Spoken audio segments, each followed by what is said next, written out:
A brand new episode of So God Happened starts now.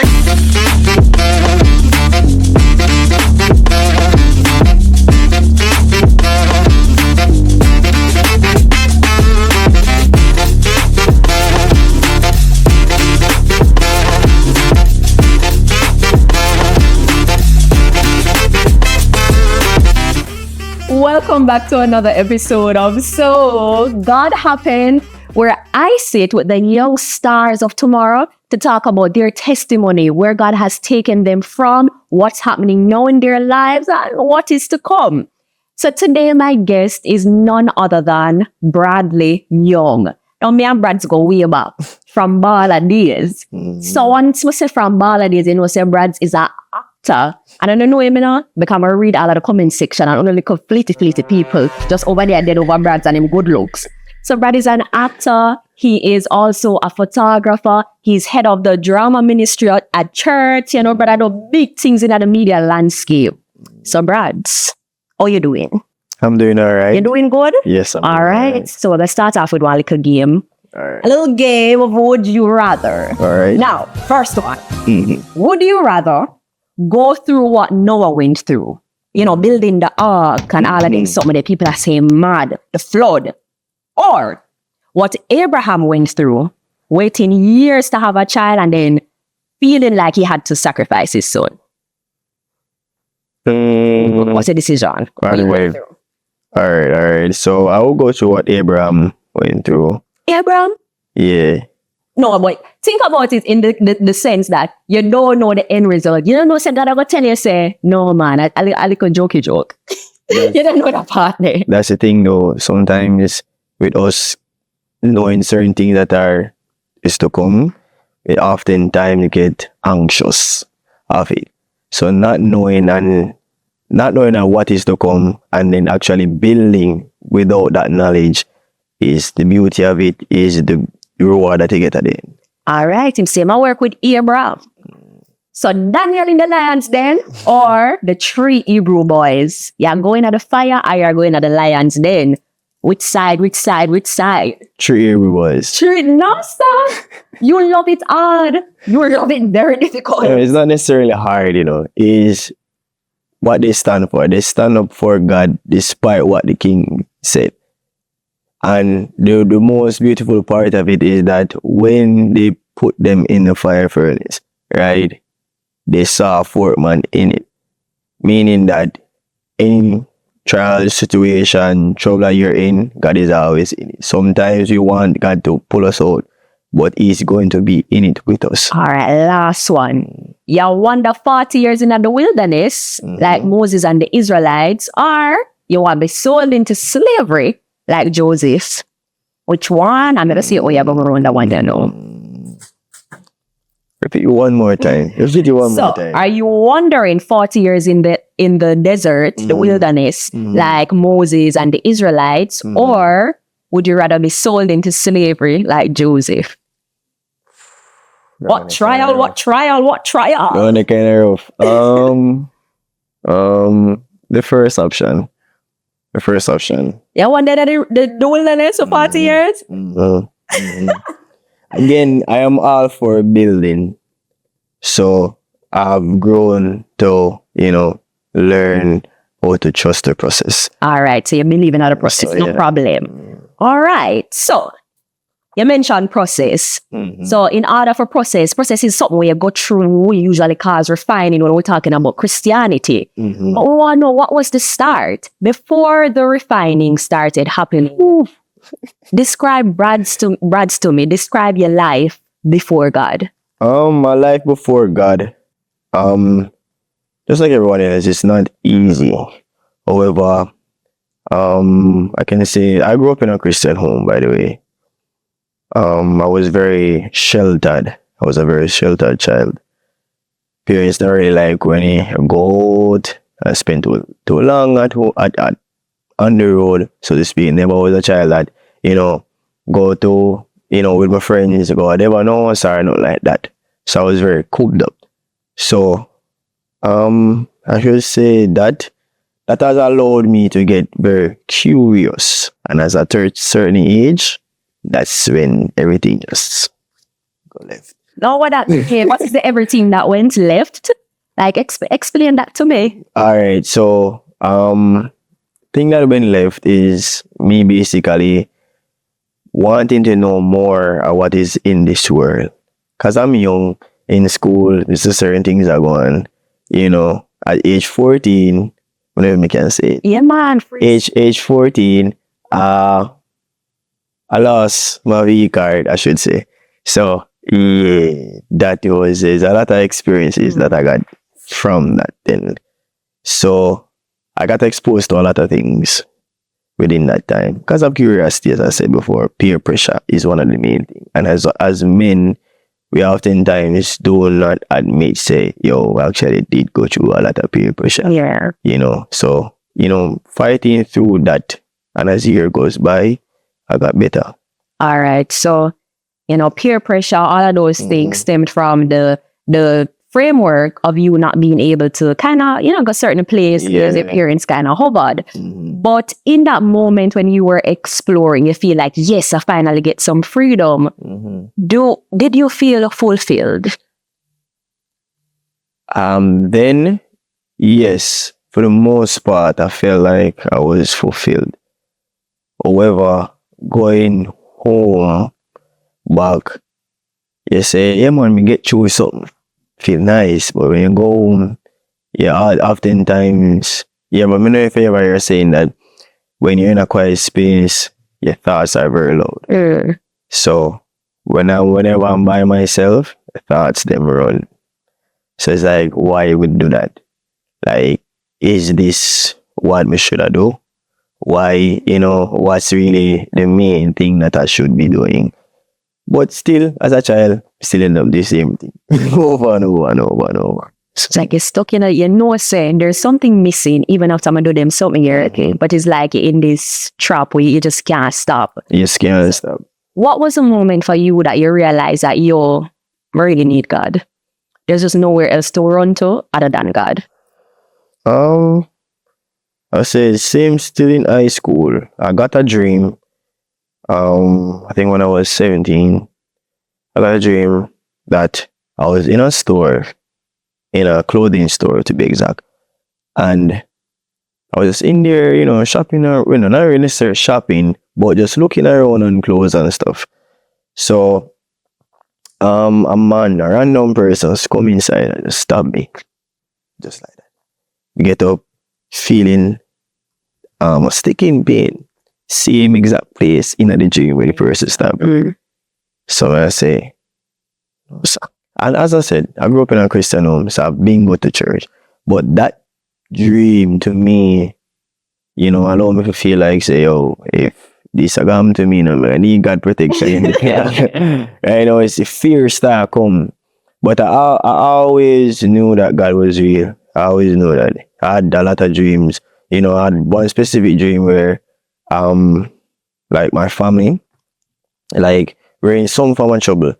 The whole place was dark, and it's like this glow of light was hovering over us, and we just see like somebody in the midst of the light hugging us up. So there's a lot of times I have a lot of, you know, I think, would I say no visions, but yeah, I think that plus the dream that I had before allowed me to say one time we were at church that I was at, and the pastor say, you know, would like to give their life to God or whatever. I say to my father, say, Daddy, the time that I go for, you know, baptize and read that matter about, and him say, so I just got up and I just went there. When was this? This was still age 17. 17, or this person. Yeah, so them, I didn't even say it to them. This was like me literally processing everything. I didn't say it to them. I just kept it to myself, and I don't know. I think it was fate. At the time, I just say, you know, let's go and just do it. And right after I stand up at the podium, my brother, smaller brother, followed along with me. You know, so we both got baptized. I think the following Sunday. Yeah, and when I got baptized, remember mentioning to the principal, because the school that I used to attend to is Kingsway High.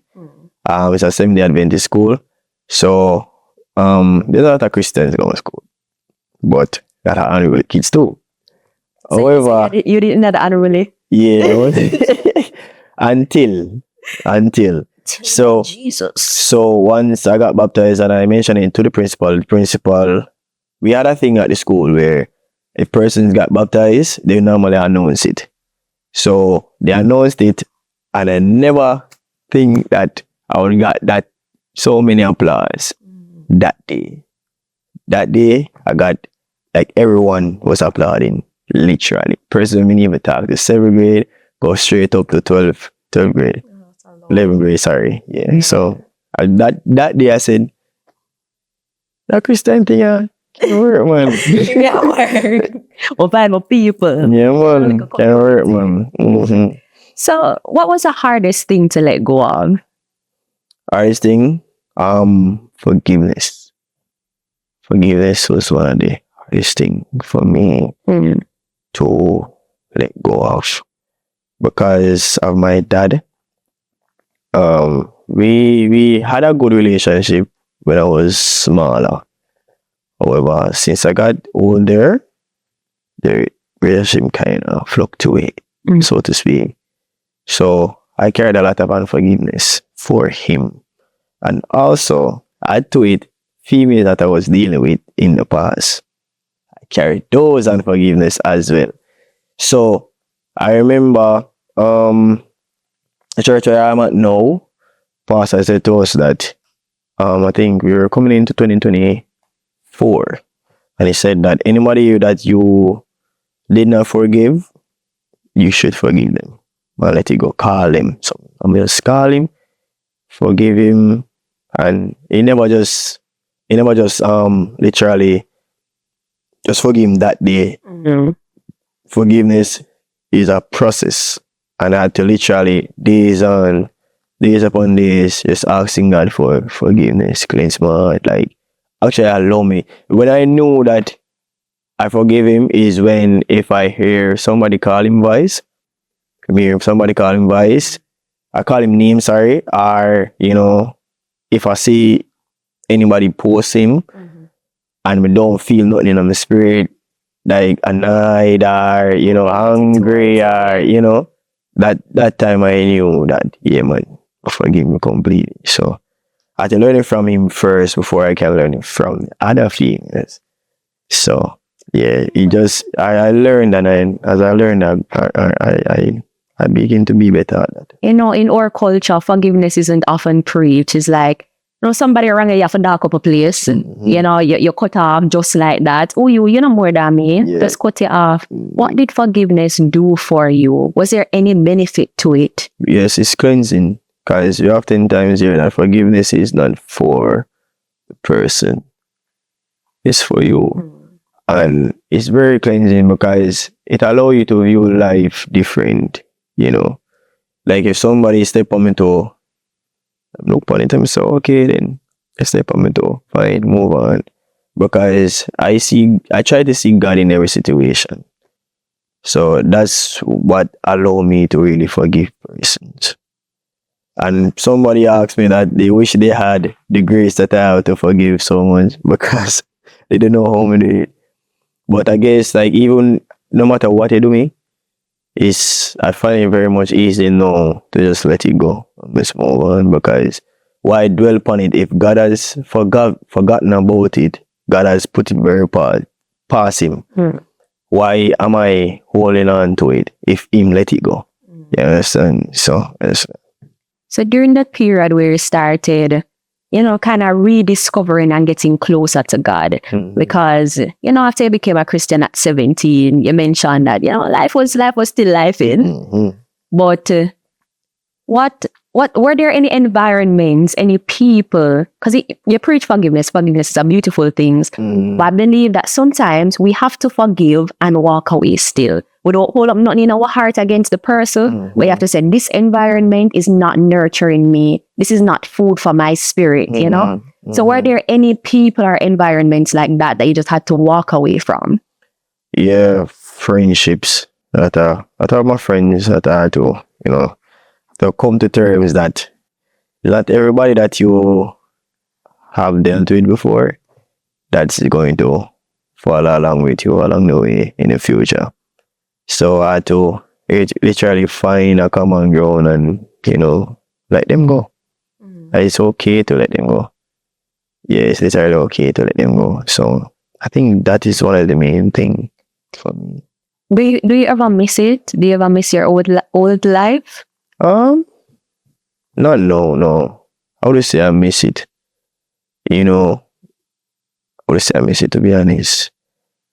So none of the friends, you feel one day, like you said, John was star, I'm going to say the carnival, I'll go this, I'm going to stop go carnival, I'm going to just run the carnivals.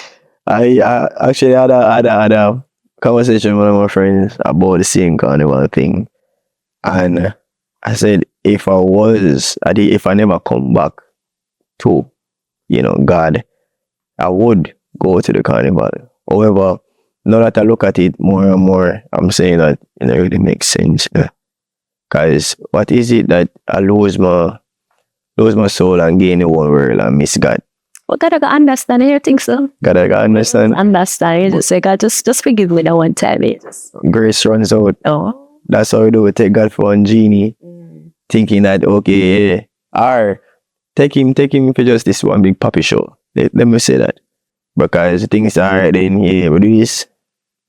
You might go forgive me, so we just cancel and do it, and it really makes sense.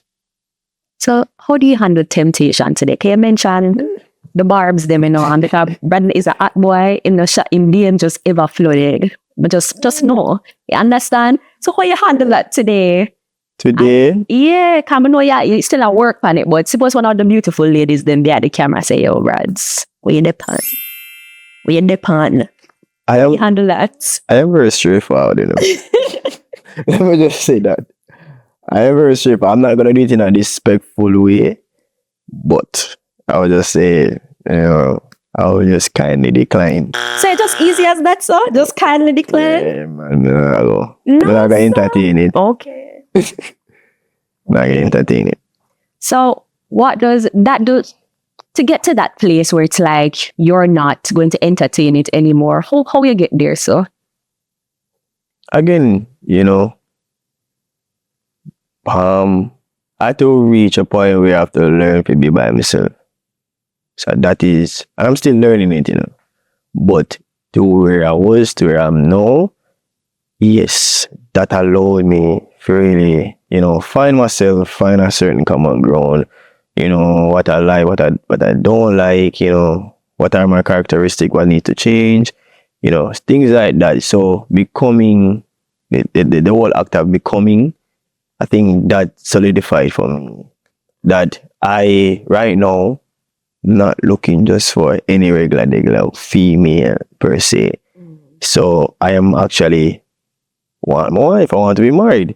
But before marriage, he's looking. but before marriage, I have to work on myself. Okay. So anything that is going to move contrary to that, I'm not gonna entertain it at all. All right. So final question, Brad. Mm-hmm. What is your so God happened moment? And that moment is like you just sit down at your meds and you look on it and you say, oh, could this be but God? It doesn't have to be a big miracle or blessing. It can just be like any moment. You can say, whoa. I have so many but. I remember sitting in my room, because I live by myself. No. I remember sitting in my room and just looking around, looking at furnitures, food, everything that I have. And I was just like, in awe. I'm saying that I'm truly grateful for everything I have. And I think I broke down and started to cry. Because I'm saying like a lot of persons are actually struggling, They're actually going through the worst. So to actually have these things, and the Bible says count your blessings too. You get me? I say, so I am literally counting my blessings and being grateful for the small thing that I have now until God can bless me with much more. You have to tell me where you come by them things, on job or all of them somebody we want to know. You want to know all of that? All right. But this job specifically, I was with, I think it's before hurricane, the hurricane that happened. It was in October. The job that I was before was very fluctuating as it relates to me coming to work. Few days that I do get to come was very hard because I didn't have certain money to pay my rent.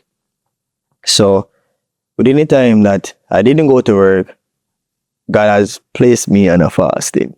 I did the fasting, I prayed. This was like one of the most intimate moments I ever had.